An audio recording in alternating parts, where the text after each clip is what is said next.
Coloca o texto bíblico aqui. João 11:39, está escrito assim.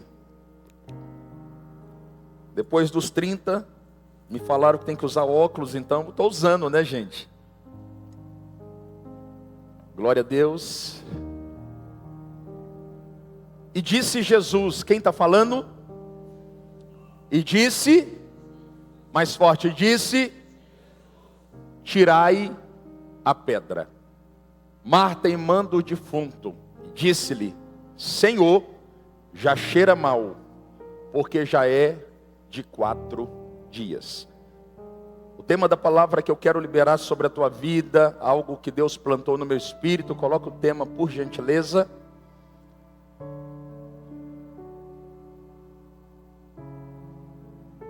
O mover do 4º dia. Quantos acreditam que Deus vai fazer um mover na tua vida, chamado mover do 4º dia? Pega no espírito essa palavra, vai. Pega no espírito. Deus vai mudar a tua sorte em 4 dias. Quantos acreditam? Os 3 primeiros evangelhos, me permita tentar construir um raciocínio, são apresentados pela teologia como evangelhos sinóticos. São evangelhos que são apresentados pelos seus distintos autores, com a mesma percepção, como resultado do uso da mesma lente. Quando observamos, por exemplo, no Evangelho de Mateus, percebemos que Mateus, o evangelista, ele escreve este evangelho direcionado aos judeus. Diga comigo, judeus. O propósito de Mateus é apresentar Jesus na condição de rei. Mas a figura profética que Mateus apresenta para mim e para você, que reverencia o rei, é o leão. Quando falamos do evangelho de Marcos, de maneira diferente, este, escrito por Marcos, o evangelista, ele já apresenta Jesus de uma outra forma. Ele não apresenta Jesus como rei, mas ele apresenta Jesus como servo. Diga comigo, servo. E a figura profética que se refere ao servo é um boi ou um jumento. Quando falamos aqui do evangelho de Lucas, diferente dos 2 primeiros evangelhos, ele não foi escrito, pastora Lorena, para os judeus, mas ele foi escrito para os gregos. É por isso que Lucas, ele faz questão de utilizar uma linguagem um pouco mais bem elaborada, porque os gregos são detentores do berço da ciência daquele tempo. E Lucas sabe que para alcançar os gregos, ele deveria utilizar uma linguagem um pouco mais inteligente. Lucas então apresenta o próprio Deus como homem perfeito. E a figura profética utilizada aqui é a figura do homem. Diga comigo, homem. Com voz de profeta, diga homem. O texto que nós lemos de João, no capítulo 11, está inserido no evangelho de João. João, por sua vez, ele escreve esse evangelho a fim de combater uma mentira que estava sendo levantada naquele tempo. Naquele tempo, João está procurando desconstruir o raciocínio que os mestres estavam levantando, que o verbo, o Messias de João capítulo 1, no versículo 14, não era o Filho de Deus. Ele estava tentando elaborar uma desconstrução desta falsa tese. É por isso que João, ele apresenta Jesus como Filho de Deus. E a figura profética utilizada por João é a águia. Com base nisso, João registra por 7 vezes a informação eu sou. Porque João está tentando estabelecer a tese para que todos ficassem sabendo que Jesus era o Filho de Deus. A expressão eu sou, na antiguidade, só poderia ser utilizada pelo próprio Deus. Então João, ele faz questão de registrar que Jesus era aquele que tinha sido prometido que viria sobre nós. Se observarmos bem, em João no capítulo 10, no versículo 11, está escrito: eu sou o bom pastor. E o bom pastor é aquele que dá vida pelas ovelhas. Em João no capítulo 10, no versículo 9, está escrito: eu sou a porta. Em João no capítulo 8, no versículo 12, está escrito: eu sou a luz do mundo. Em João no capítulo 6, no versículo 35, está escrito: eu sou o pão da vida. Em João no capítulo 14, no versículo 6, está escrito: eu sou o caminho, eu sou a verdade, eu sou a vida. Em João no capítulo 11, no versículo 25, está escrito: eu sou a ressurreição e a vida. Em João no capítulo 15, no versículo 1, está escrito: eu sou a videira verdadeira e o meu pai o agricultor. João está dizendo: Jesus é o Filho de Deus que tira o pecado do mundo. Quem está comigo, diga glória a Deus. No capítulo 11 de João, nós temos aqui uma história muito conhecida, a história de Lázaro. Por mais que você não acredite inicialmente, esse texto é um texto que está tomado de princípios espirituais que podem te conduzir a viver o seu milagre. Esse texto narra a história de 3 irmãos, Marta, Maria e Lázaro, que eram moradores de Betânia, uma pequena cidade que ficava aproximadamente 7 quilômetros de Jerusalém. Eles não eram qualquer um, eles eram amigos de Jesus. Eu vou repetir: eles não eram qualquer um, eles eram amigos de Jesus. Não eram apóstolos, não eram profetas, não eram evangelistas, não eram pastores, não eram mestres, mas eram amigos. Eu aprendo algo da parte de Deus. Para ser amigo de Jesus, você não precisa ter título na igreja. Quem está comigo aqui, pelo amor de Deus? Os historiadores chegam a dizer que Marta, a irmã mais velha, é a líder da família. Eles afirmam esta realidade. Por quê? Porque sempre você vai perceber que o texto começa se referindo a Marta. Eles dizem ainda que Marta é viúva, e esta mulher, depois que perdera o seu marido, ela se tornara, depois da morte do seu pai, a líder máxima desta família. Esta família é uma família nobre. Diga comigo, nobre. Ela é uma família nobre. Por quê? Porque o pai desses 3 filhos era um grande plantador de vinhas.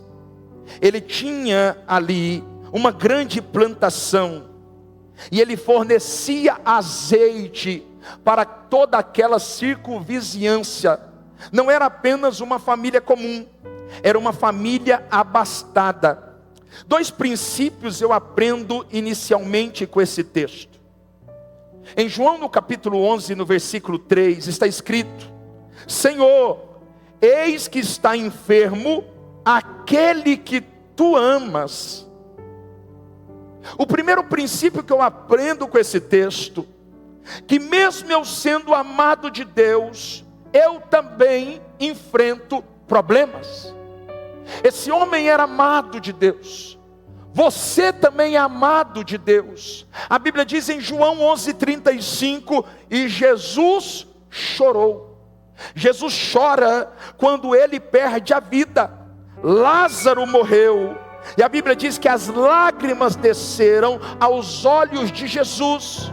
E mesmo sendo amigo de Jesus, isso não blindou este homem de viver um momento de crise. Olhe para cá. No mundo tereis aflições, mas tendes bom ânimo, porque eu venci o mundo. O que eu estou dizendo nas entrelinhas é: você vai ter problema, mas isso não significa que você está em pecado, que você quebrou princípio, que você violentou aquilo que é santíssimo. Não, não, não. Isso significa que mesmo sendo amigo de Jesus, o mundo vai te apresentar problemas, mas ele diz: eis que estou convosco por todos os dias da tua vida, até a consumação dos séculos. Segundo princípio que eu aprendo aqui, segura aí. Esta enfermidade não é para a morte, João 11:4, mas para a glória de Deus. Eu aprendo um segundo princípio poderoso. Esse problema não vai me matar, porque essa enfermidade não é para a morte, mas esse problema vai glorificar a Deus. O que você está passando não vai matar você. Eu vou repetir: o que você está atravessando não vai matar você, mas vai glorificar a Deus. Me dá um texto, pastor. Isaías 43, versículo 2: quando passares pelas águas, eu serei contigo. Quando passares pelos rios, eles não te submergirão. Quando passares pelo fogo, ele não te queimará, nem a chama arderá em você. Esta situação não vai te matar, mas vai glorificar a Deus. Eu quero falar rapidamente sobre 5 códigos que vão nos conduzir à cura. 5 códigos que vão nos levar ao milagre. Primeiro código: se esforce e tire a pedra. Em João no capítulo 11, no versículo 39, está escrito assim: tirai a pedra. É uma instrução clássica, pontual. Ele está dizendo: tirai a pedra. Parece simples, mas não é.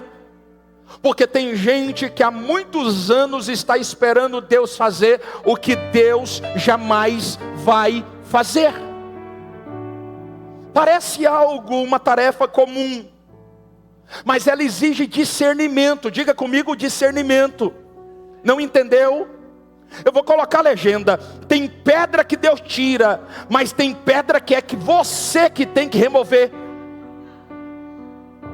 Se você não tem discernimento, você não sabe qual pedra eu tenho que colocar a mão, e qual pedra eu preciso esperar Deus enviar um anjo para remover.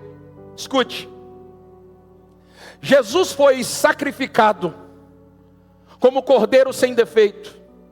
Ao terceiro dia ele ressuscitou. E a Bíblia diz que as mulheres se moveram até o sepulcro. Elas estavam preocupadas porque elas não sabiam, pastora Jordana, como iriam fazer para remover a pedra.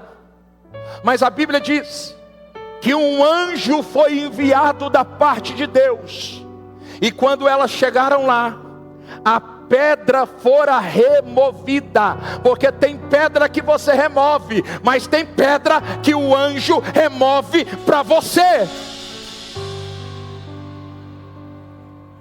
Você precisa de estar alinhado com o Espírito Santo, porque todas as vezes que você coloca a mão em pedras que não deveria, você atrapalha o céu.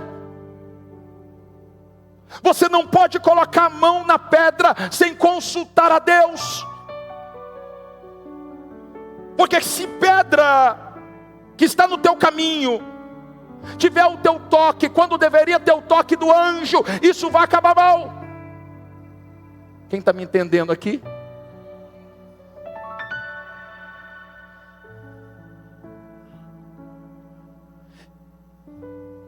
A Bíblia diz que quando o anjo, olha que incrível, ele remove a pedra. Em algumas versões está escrito, pastor Márcio, e o anjo remove a pedra e se assenta sobre ela. Sabe o que eu aprendo aqui como princípio? Toda pedra que Deus remove, ele se assenta sobre ela para ninguém voltá-la para o lugar que ela estava. Você está comigo aqui, pelo amor de Deus? Existem 3 pedras que você precisa de graça da parte de Deus nessa manhã, para que você venha remover. Em João 11:39 está escrito: tirai a pedra. O milagre só aconteceu quando eles tiraram a pedra. E tem milagres na tua vida que ainda não ocorreu, porque você ainda não removeu pedras que você já deveria ter removido há muito tempo. Eu vou repetir: tem milagres na tua vida que ainda não aconteceu, porque você ainda não removeu pedras que já deveria ter removido há muito tempo. A primeira pedra que você tem que remover, e não anjo, é a pedra do medo. Por quê, pastor? Porque o medo gera paralisia. Porque o medo neutraliza o nosso potencial. Porque o medo nos impede de fluir, de caminhar, de avançar rumo ao nosso propósito. Você precisa, com a ajuda do Senhor nesta manhã, remover a pedra do medo. Em João capítulo 4, versículo 18 está escrito: eu sou o perfeito amor, e o perfeito amor lança fora todo medo. Levanta a mão direita e declare: Senhor Jesus. Mais forte, com voz de profeta: Senhor Jesus, arranca de mim nesta manhã todo medo que me paralisa. Segunda pedra que você precisa mover, e não anjo, é a pedra da incredulidade e da ausência da confiança, ou seja, da dúvida. Olha o que Tiago diz. Tiago capítulo 1, versículo 6: peça porém com fé, em nada duvidando, porque o que duvida é comparado às ondas do mar, inseridas e agitadas pelo vento. Não suponha que este homem e esta mulher alcançará alguma coisa da parte do Senhor. Sabe o que Tiago está falando? A dúvida vai levantar um muro que vai impedir que os braços do Eterno te alcancem. Você precisa remover a pedra da dúvida, a pedra da incredulidade, a pedra que te afasta do seu milagre. Em Mateus 13:58 está escrito assim: e não fez ali muitos milagres por causa da sua incredulidade. O que a Bíblia está dizendo é: Deus é o mesmo ontem, hoje e o será eternamente. Mas tem ambientes cheios de fé, mas também tem ambientes cheios de incredulidade. E Jesus passou por um ambiente tomado de incredulidade, e Ele fez questão de registrar: e eu não fiz ali muitos milagres e maravilha por causa da incredulidade deles. Declare com voz de profeta: Senhor Jesus, arranque de mim toda incredulidade que tem me paralisado. Você está comigo aqui? Quem pode dizer bem forte glória a Deus? Terceira pedra que o anjo não vai remover: a pedra do fracasso reincidente. Quem já fracassou aqui? Levanta a mão. Ninguém gosta, né, de levantar a mão. Eu vou levantar os dois pés, que eu já fracassei mais de 4 vezes. Eu já perdi as contas de quantas vezes eu fracassei. Mas pior do que a pedra do fracasso é o fracasso reincidente. Porque o nosso cérebro, ele tem 4 lobos vitais. E aqui na frente tem um lobo chamado lobo frontal. E nesse lobo aqui nós temos a memória de pequeno prazo, de médio prazo e de grande prazo. E todas as vezes que você fracassa, e isso te marca por dentro, isso fica armazenado aqui. E quando você tenta avançar de novo, o teu cérebro, ele grita dizendo: cuidado, porque você pode fracassar mais uma vez. E esta pedra precisa ser removida por você e por mim. Você está comigo aqui? Então levanta com voz de profeta e com autoridade e declare comigo: hoje eu vou remover a pedra do fracasso reincidente na minha história. Mais forte: eu vou remover todos os obstáculos que me impedem de viver o meu milagre. Segundo código: aprenda a manifestar gratidão. O primeiro código: eu e você precisamos o quê? Tirar as pedras do nosso. E o segundo, nós precisamos manifestar gratidão. Em João 11:41 está escrito: e disse: Pai, eu te dou graças. O princípio da graça aqui é desafiador, sabe por quê? Porque uma coisa é você agradecer aquilo que você recebeu. Desde criança na tua casa, você é ensinado a fazer o contrário daquilo que Jesus fez. Porque desde criança, quando você é presenteado por alguém, teu pai, tua mãe, ou os teus tutores te ensinaram assim: você precisa agradecer. Ou seja, no original, você precisa manifestar o ázimo, você precisa dar graças. Eu ganhei um presente há poucos dias de um irmão aqui da igreja. E quando ele terminou de me entregar, eu disse: muito obrigado. Ou seja, eu dei graças por aquilo que eu recebi. Só que o grande desafio da fé, proposto aqui por Jesus, é que nós precisamos manifestar graças antes de acontecer o milagre. Na tua cabeça, você construiu a ideia de apresentar gratidão antes. Não. Depois.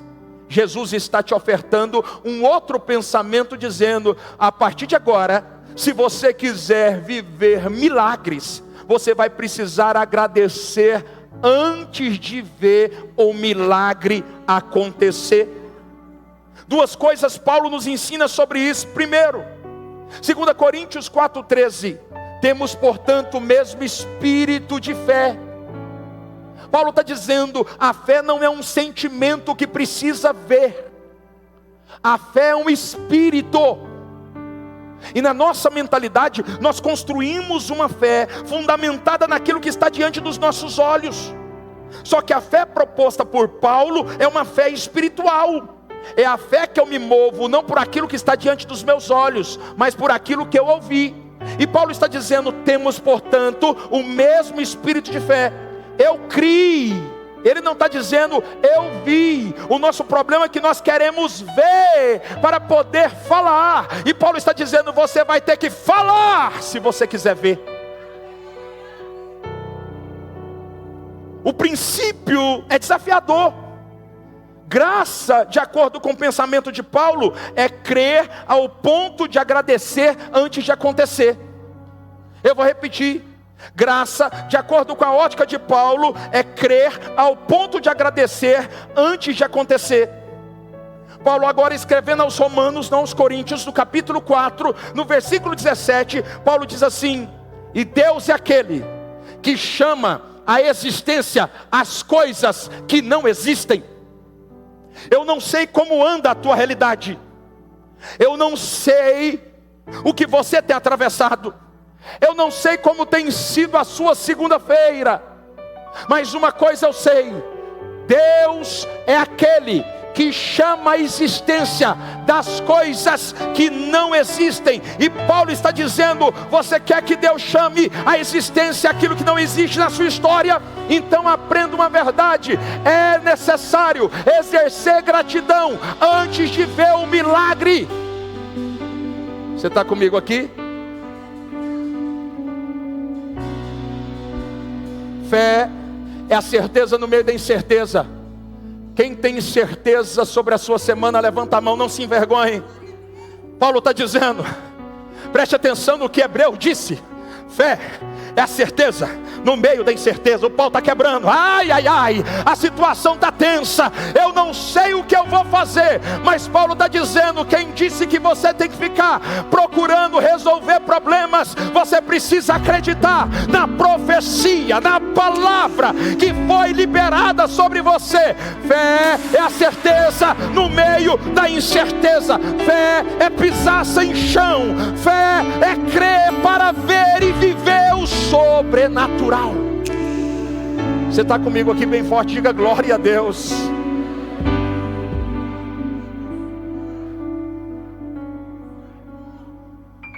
No texto de João capítulo 11, Jesus está agradecendo antes do resultado, para inserir um princípio espiritual dentro de mim e de você. Eu não agradeço depois, eu agradeço antes. Nós precisamos da ajuda do Espírito para provocar uma mudança de mentalidade, uma metanoia em nós. Nos ensinaram que o maior é aquele que tem a maior estatura, sim ou não? Mas no reino de Deus o maior é o menor, o forte é o fraco. Para ganhar tem que perder, para subir tem que descer, e para poder acessar a vida, primeiro tem que passar pela morte. E Paulo está dizendo: vocês interpretaram errado. Vocês não vão mais agradecer depois que recebem, vocês vão agradecer antes do milagre acontecer. E esta gratidão vai subir como perfume, como aroma suave para as minhas narinas. Você está comigo aqui, pelo amor de Deus?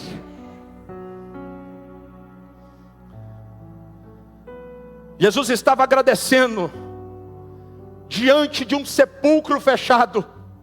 Ele diz: Pai, eu te dou graças. Está tudo dando errado, ele já morreu, não há como alterar o destino. E Jesus está agradecendo por aquilo que a maioria estaria reclamando. Ele está dizendo: eu te dou graças. Levanta a sua mão direita, declara comigo, se você quiser algo maior da parte de Deus. Graças te dou. Mais forte, graças eu te dou por tudo. Graças eu te dou, Senhor, porque o Senhor já me livrou. Graças te dou, porque o Senhor já me curou. Eu vou repetir, você não entendeu. Graças eu te dou, porque o Senhor já me curou. Graças eu te dou, porque o Senhor já me prosperou. Bate no peito, já me prosperou. Graças eu te dou, porque o Senhor hoje mudou a minha sorte. Escute, agora levanta com voz de profeta, que nós estamos liberando uma mensagem no reino espiritual. Esse ambiente é um ambiente de decretos, e decretos no ambiente profético ganham vida e se tornam realidade. Declare comigo: eu não estou vendo, mas eu sei que tudo que eu preciso já aconteceu. Por isso, graças eu te dou. O terceiro código para você ser curado na área emocional, na área física, para você obter um milagre da parte de Deus: tenha consciência que Deus sempre te ouve. Inventaram uma conversinha aí, e a gente fica repetindo como papagaio. Isso é chamado de pressuposto, é uma verdade de alguém. A minha oração não está passando do teto. Satanás plantou essa semente mentirosa dentro de você. Biblicamente, Jesus está nos ensinando, ele está dizendo: Pai, eu sei, por ser um filho tomado de revelação, e por saber quem eu sou no Senhor, que o Senhor sempre me ouve. Deus sempre te ouviu. Deus não vai te ouvir porque você jejuou. Deus não vai te ouvir mais porque você durante a semana acertou, se posicionou melhor. Olha que gracinha, você viu? O Eduardo, a semana toda ele foi incrível, anjo Gabriel. Você viu? Não se desviou nem para a esquerda nem para a direita. Olha só, o Eduardo está santíssimo. Agora eu vou ouvi-lo. Mentira de Satanás. Ele sempre te ouve. Por quê, pastor? Porque quando ele olha para você, pelo poder da justificação, ele enxerga Jesus em você.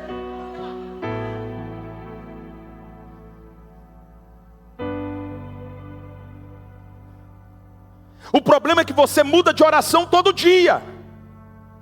Isso cria um problema para o céu. E o pior problema, pastora Jordana, é que a gente ora por coisas hoje que Deus nos entrega daqui a um ano. E quando Deus nos entrega, a gente reclama porque a gente mudou o discurso com o céu. A gente não sabe o que quer. Por isso que as nossas orações, elas são modificadas, remodeladas todos os dias. E Jesus está dizendo, cuidado. Você já viu essa frase? Alguns avós diziam, cuidado com aquilo que você pede para Deus. Sabe por que eles estão dizendo isso? Porque eles já tiveram experiência de mudar o discurso, e eles perceberam que Deus não é homem para mentir, nem filho do homem para se arrepender. Tudo que Deus um dia te prometeu é um decreto firmado. Você está comigo aqui, pelo amor de Deus? Daniel 1:8. E Daniel decidiu de forma firme, Daniel não decidiu igual menino. Só que ele tinha aqui no original, de acordo com os estudiosos, 16 anos. Ele foi tirado da sua terra natal. Ele está agora num ambiente que ele não governa. Ele é um escravo. Mudaram as roupas, mudaram a comida, mudaram o nome, mas não tocaram na identidade. E a Bíblia diz, e Daniel decidiu de forma firme não se contaminar. Sabe o que eu aprendo da parte do Espírito Santo? Quando você é firme na oração, se prepare para viver milagres da parte de Deus. Não fica mudando o discurso todo dia, não. Alguém está comigo aqui, pelo amor de Deus? Pare de dar ouvido a Satanás. A sua oração sempre foi e sempre será ouvida por Deus. Daniel se dobra diante de Deus. Quem se dobra? A Bíblia diz que Daniel se dobrou diante de Deus, e o anjo foi liberado imediatamente para levar a resposta. Só que um principado travou o anjo no meio do caminho. Sabe o que eu acho poderoso aqui? Daniel não parou de orar porque a resposta não chegou no tempo que ele queria. E o nosso problema é que Deus já liberou a resposta, mas quando ela não chegou no nosso tempo, nós paramos de orar dizendo, Deus não me ama, Deus me esqueceu de mim, se Deus me ouvisse. E a gente abandona a fé, abandona a prática da oração. Quando Deus olha para a terra, o próprio Yahvé, e percebe que aquele rapaz não parou de orar, mas um principado está como parede, dificultando a chegada da resposta. Ele olha para o anjo Miguel, diga comigo Miguel, e o texto diz, um dos principais, e diz, desce, desobstrui o caminho, porque o meu filho está confiando na minha palavra. E a Bíblia diz que o anjo desceu e a resposta chegou. E quando o anjo chegou com a resposta, ele diz assim, Daniel, filho muito amado, quando você orou, eu dispensei resposta, só que fui paralisado por um principado, mas Deus enviou Miguel, e agora o teu milagre foi liberado. liberado. Eu estou sendo profeta aqui. Não pare de orar. Não pare de orar. Não pare de orar. Se você deseja viver o sobrenatural, não pare de orar. Quem está comigo aqui?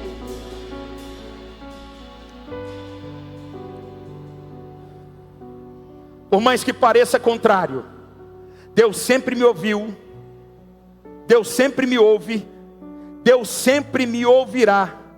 Por isso, continuarei orando até a resposta chegar. Quantos podem aplaudir bem forte a Jesus?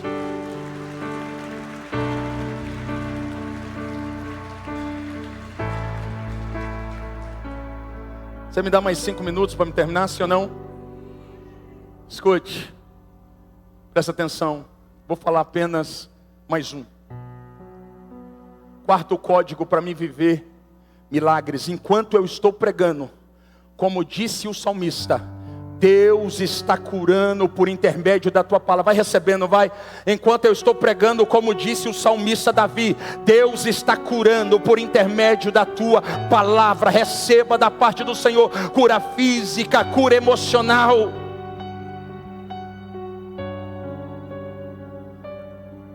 Quarto e último código, quero parar aqui. Só começa para Deus quando termina para mim. Eu vou repetir.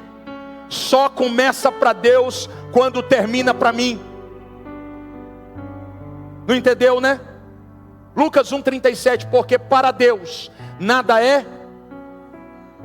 O problema é que você começou a achar que para você nada é impossível. E o que ele está dizendo é: enquanto estiver no ambiente da possibilidade, coloca a tua mão e resolva.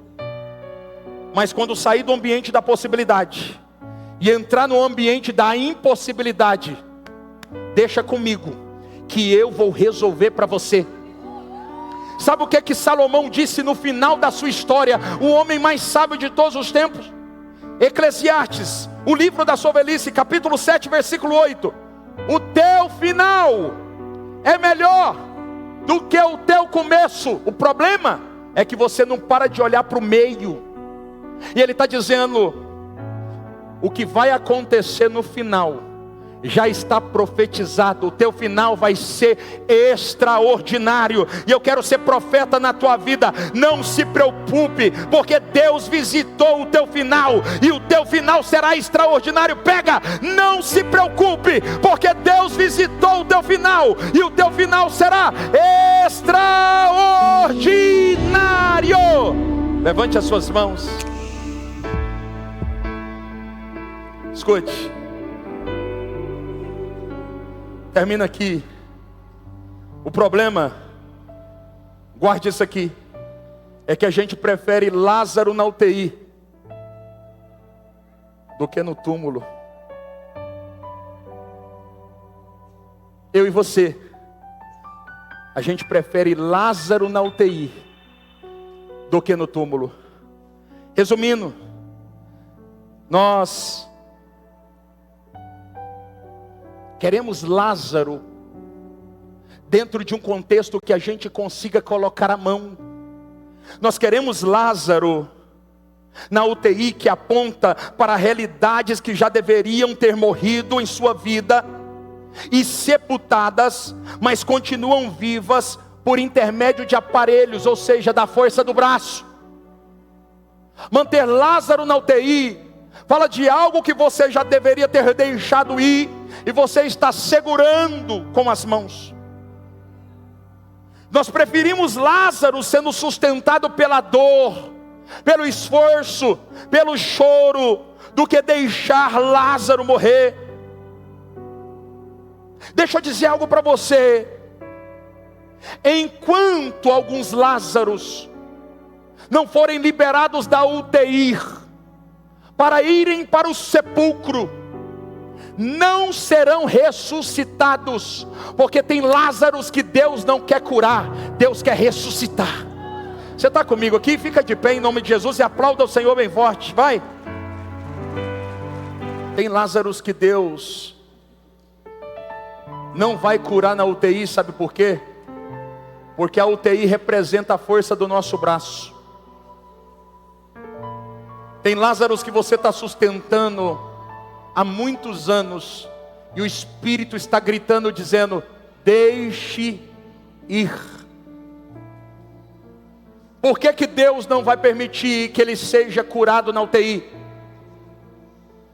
Porque a UTI ainda aponta para a possibilidade humana, mas o sepulcro aponta para uma realidade que só o céu pode resolver.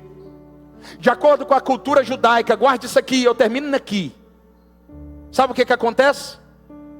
Os religiosos diziam que havia uma cultura antiga dos judeus, onde o anjo da morte só vinham buscar o espírito do morto no quarto dia. Em qual dia? É por isso que para o judeu antigo, o velório não tinha ninguém até o terceiro dia. Mas no quarto dia as pessoas começavam a chegar. Jesus ignora o pedido da família, continua fazendo o que estava fazendo, mas no quarto dia Jesus volta. Por quê, pastor? Porque no quarto dia, se acontecesse uma ressurreição, ela não poderia ser questionada. Não entendeu? É por isso que tem situações na tua vida que Deus não faz na hora que você pede. É porque Deus precisa mostrar para todo mundo que Ele é Deus na sua história. Tem coisa que está doendo em você e Ele está dizendo: Marta, Maria, acalma o coração, porque eu sou a ressurreição e a vida. Marta, calma. Maria, acalma, porque eu sou o Deus do quarto dia. E eu quero profetizar, pega no teu espírito, eu quero profetizar que hoje entra em cena o Deus do quarto dia na tua história. A tua história vai ser tocada pelo Deus do quarto dia. Sinais irão se manifestar na tua história por causa do dedo de Deus.